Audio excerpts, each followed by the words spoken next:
ലോപ്പസേട്ടാ ആ ആക്സിഡന്റ് നന്നായിട്ടൊന്ന് ചവിട്ടിയേ. ഇനി ക്ലച്ച് ചവിട്ടി ഗിയറൊന്ന് മാറ്റേ. എഞ്ചിൻ ചൂടായി. മൂന്നാ റേഡിയേറ്ററിൽ വെള്ളം ഒഴിക്കടാ. എന്താണ് ഇത്? റേഡിയേറ്ററിൽ വെള്ളം ഒഴിച്ചാടാ. ഇങ്ങനെയാണ് റേഡിയേറ്ററിൽ വെള്ളം ഒഴിക്കണത്.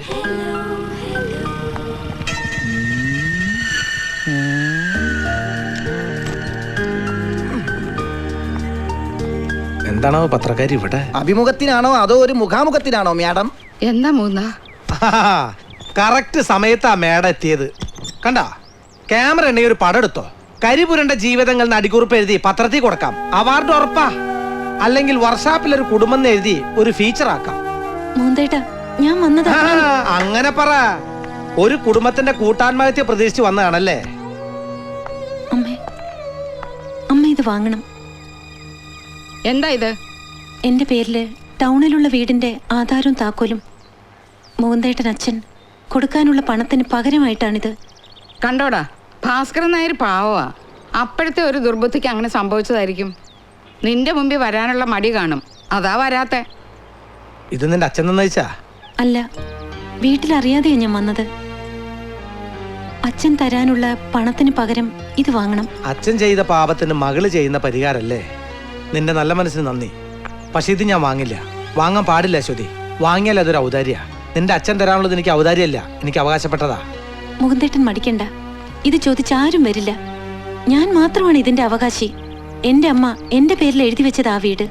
പണം തരാനുള്ളത് നിന്റെ അച്ഛനാ. അത് തരാനില്ല എന്ന് പറഞ്ഞു നിന്റെ തന്തന്നെയാ. അയാള് ബുദ്ധിമാനായതുകൊണ്ട് തരാനുള്ള പണത്തിന് തെളിവുകൾ ഉണ്ടാക്കിയില്ല.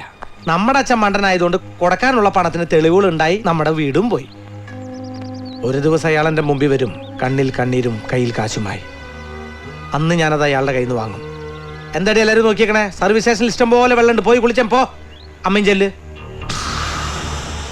അശ്വതിക്ക് പോവാം.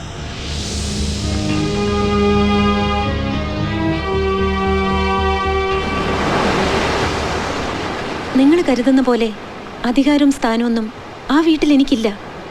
ആ സ്ത്രീ അച്ഛൻ്റെ ജീവിതത്തിലേക്ക് വന്നതോടുകൂടി അച്ഛൻ ഒന്നുകൂടി വഷളായി. പണം ഉണ്ടാക്കുക അതെങ്ങനെയാണെങ്കിലും തെറ്റില്ല. ഉള്ളിൽ കരഞ്ഞുകൊണ്ടാവും പുറമേ ചിരിക്കുന്നത്. കാലത്ത് തന്നെ വാടക വീട് തന്നെ ഇറങ്ങിയിരിക്കുക. തീപ്പെട്ടി കൂട് പോലുള്ള വീടിനും ചോദിക്കുന്ന വാടക 2500-3000. അവന്റെ സ്ഥാനത്ത് ഞാനായിരുന്നെങ്കിൽ ഭാസ്കരൻ നായർ ഇപ്പം മണ്ണിനടിയിലും ഞാൻ സെൻട്രൽ ജയിലും ആയനെ. മനസ്സ് മാറിയിട്ട് അച്ഛൻ പണം തിരിച്ചു കൊടുക്കുമെന്ന് സ്വപ്നത്തിൽ പോലും കരുതണ്ട. മനസ്സ് മാറ്റാനൊക്കെ വഴിയുണ്ട്. എന്തു വഴി? ഒരു പൂജ. യവന് മട്ടാ കൊച്ച് എടാ നടക്കുന്ന കാര്യം പറ. പൂജ കൊണ്ടൊക്കെ ഭാസ്കരൻ നായരുടെ മനസ്സ് മാറുമെങ്കിൽ പണ്ടേ മാറിയനെ. ഇതങ്ങനെയല്ല, ഒരുപാട് പേർക്ക് അനുഭവം ഉള്ളതാ. ഭാസ്കരൻ നായരിലും വലിയ കൊടികെട്ടിയ ദുഷ്ടന്മാര് വരെ ഒരൊറ്റ പൂജ കൊണ്ട് മനസ്സ് മാറി ഇറച്ചി വെട്ടുകാരുടെ മുന്നിൽ നിൽക്കുന്ന ആട്ടിൻകുട്ടിയെ പോലെ നാണിച്ച് തലയും കുനിച്ച് നിന്നിട്ടുണ്ട്. ഇങ്ങനെ അതേതമ്പലത്തിലാടാ ഈ പൂജ? ലോപ്പസേട്ടൻ കേട്ടിട്ടുണ്ടാവില്ല. ഗുണ്ടാപ്പറമ്പിൽ ഭഗവതി ക്ഷേത്രം എന്ന് പറയും. പറഞ്ഞൊന്നും മറന്നിട്ടില്ലല്ലോ. നമ്പർ ഇറക്കിയ കോടലും പണ്ടും നടറോടി കിടക്കും. ഒഴിക്കലൊക്കെ പിന്നെ മതിയടാ പന്നി.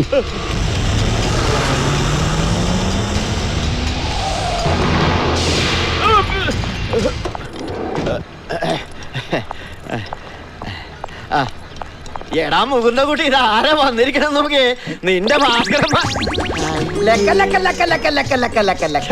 നീ ആയിരുന്നോ? എന്താ ഭാസ്കരേട്ടാ, വണ്ടിക്ക് വല്ല പണി കിട്ടിയാ?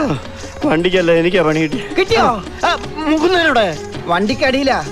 എടാ മോനെ മുകുന്ദ, മുകുന്ദ നീ അങ്ങ് കറുത്തു പോയടാ മോനെ. അത് അവന്റെ അച്ഛൻ വെളുത്തു പോയത്. കൈ മുഴക്കൊക്കെ ഉണ്ടായേ. മുകുന്ദ പറഞ്ഞാ വിശ്വസിക്കില്ല. എന്റെ നാരായണൻ നിന്റെ അച്ഛൻ ഇന്നലെ വീട്ടിൽ വന്നിരുന്നു. ആരാ? ഒരുപാട് നേരം ഞങ്ങൾ സംസാരിച്ചിരുന്നു.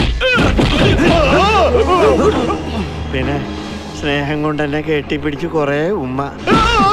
എടാ നക്കി നായരെ, ആ പാവത്തിനെ പറ്റിച്ച കൊന്നു കളയും തന്നെ. മരിച്ചുപോയ ഇവന്റെ അച്ഛൻ നാരായണേട്ടൻ വരും, വന്നിട്ടുണ്ടാവും, ഉമ്മ തന്നിട്ടും ഉണ്ടാവും. നീ പോടാ അവിടുന്ന്. ആത്മാവ് ആത്മാവ്. നിനക്ക് എന്നോട് ദേഷ്യമാണെന്നറിയാം. എന്റെ നാരായണന്റെ കുടുംബത്തോട് ചെയ്യാൻ പാടില്ലാത്ത ഞാൻ ചെയ്ത്. എന്നോട് ക്ഷമിക്കടാ മുകുന്ദ. ഏത് തെറ്റിക്കൊരു തെറ്റ് പറ്റൂടാ മുകുന്ദ, ഒന്ന് ക്ഷമിക്കടാ നീ. അതെ, ക്ഷമിച്ചതുകൊണ്ട് എനിക്ക് നഷ്ടപ്പെട്ടതൊക്കെ തിരിച്ചു കിട്ടും. നീ ക്ഷമിച്ചില്ലെങ്കിലും കിട്ടും. ഇങ്ങോട്ട് നോക്കിയേ, ഈ ഭാസ്കരമാവ നിനക്ക് എന്തൊക്കെയാ കൊണ്ടുവന്നിരിക്കുന്നത് അറിയോ? ഒന്ന് പോടാ. എന്റെ വീടിന്റെ ആധാരം, അതിന്റെ താക്കോൽ. നിങ്ങൾക്ക് കിട്ടാനുള്ള 10 ലക്ഷത്തിനേക്കാൾ കൂടുതൽ കാണും ഇതിന്റെ വില. അത് പലിശയായിട്ട് കൂട്ടിക്കോ. 2 ദിവസം മുമ്പ് നിങ്ങൾക്ക് ഇത് തോന്നിയിരുന്നെങ്കിൽ ഞങ്ങളുടെ തറവാട് ലാസർ കൊണ്ടുപോയില്ലായിരുന്നു. ഒരു രാത്രി എൻ്റെ അമ്മയും പെങ്ങന്മാരും ഇങ്ങനെ വർഷാപ്പിൽ കിടക്കേണ്ടി വരില്ലായിരുന്നു. ഒക്കെ ദൈവവിധിയാ മുകുന്ന, അത് നടന്നേ പറ്റൂ. അങ്ങനെ പറഞ്ഞു കൊടുക്ക്. ശാരദാമേ, ഇത് വാങ്ങിക്ക്. ആറ്റം ബോംബ് കയ്യിലിരിക്കണ പോലെ ഇതെന്റെ കയ്യിലിരിക്കണേ. ഇത് വാങ്ങി ശാരദാമേ. എവിടെ ഇത് വാങ്ങാൻ പറഞ്ഞ പോലെ അല്ലെ ഭാസ്കരേട്ടന്റെ കാറ്റ് പോവും. വാങ്ങിച്ചമ്മേ, ആരുടെ അവതാരമല്ലത്, ഇത് നമുക്ക് അവകാശപ്പെട്ടതാ. അത് ആര് ചതിച്ചെടുക്കാൻ നോക്കിയാലും ഈശ്വരൻ സമ്മതിക്കില്ല. അതാ ശരി, വാങ്ങട്ടെ.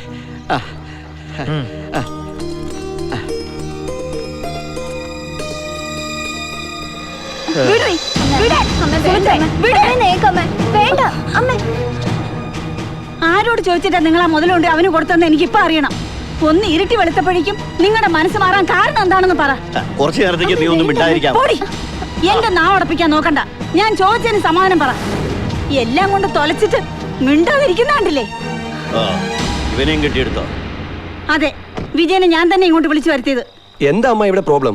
ദേ ഇരിക്കുന്നു, ഇങ്ങോട്ട് തന്നെ ചോദ്യര്. എന്താ അമ്മാവാ? കുന്താ അരിയും തന്ന ആശാരിച്ചിയും കടിച്ചിട്ടും പിന്നെയും പട്ടിക്ക് മുറുമുറുപ്പെന്ന് പറഞ്ഞ പോലെയാ. കേട്ടോ വിജയ, ടൗണിലെ വീടും പറമ്പിന്റെ ആധാരം ആ മുകുന്ദനും കൊണ്ടേ കൊടുത്തിട്ട് വന്നിരിക്കുക. എന്റെ ഈശ്വര, എത്ര ലക്ഷം രൂപയുടെ മുതലായിരുന്നു. അതെങ്ങനെ അമ്മാവനെ ഇത്ര പെട്ടെന്ന് മനസ്സ് മാറി? അപ്പ കൊടുക്കണ്ടെന്ന് തോന്നി കൊടുത്തില്ല, ഇപ്പൊ കൊടുക്കണം തോന്നി കൊടുത്തു. നിങ്ങളുടെ ആരുടെയും തറവാട്ട് സ്വത്തല്ല, എന്റെ മകളുടെ പേരിലുള്ള വീടും പറമ്പുവാ ഞാൻ മുകുന്ദന് കൊടുത്തത്. ആർക്കാ ഛേദം? ഈശ്വര, പൊടിമോന്റെ പൂജ ഏറ്റു. എന്റെ ഗുണ്ടാപ്പറമ്പിൽ ഭഗവതി രക്ഷിച്ചു. ഭഗവാനെ കാത്തുരക്ഷിക്കണേ, വിഘ്നേശ്വര കാത്തുകൊള്ളണേ. ഞങ്ങൾ പുതിയൊരു ജീവിതം തുടങ്ങാം.